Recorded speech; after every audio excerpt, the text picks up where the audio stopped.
Okey, jadi dalam video kali ini saya nak ajar tentang macam mana cara register bouncer sebagai team sales. Okey, ini adalah step yang pertama.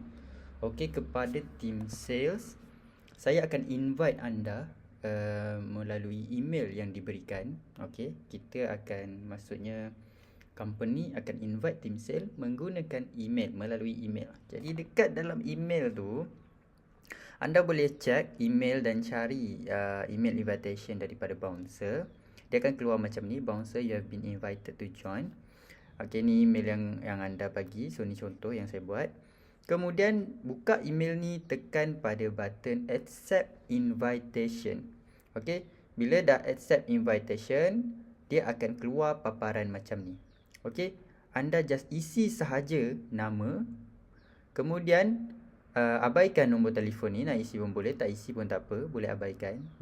Semua saya suruh abaikan. Isikan email anda. So email tadi masukkan balik dekat sini email.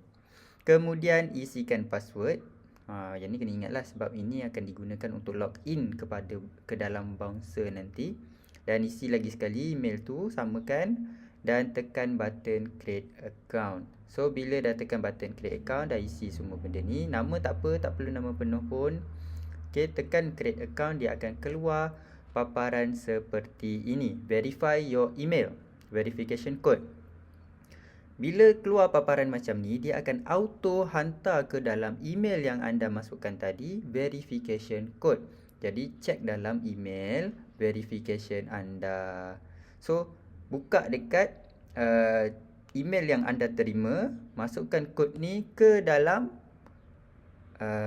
verify your email yang diminta oleh bouncer ni tadi. Okey, masukkan nombor kod tu, kemudian verify email. Yang ni simple saja, semua tempat pun verification dia macam ni.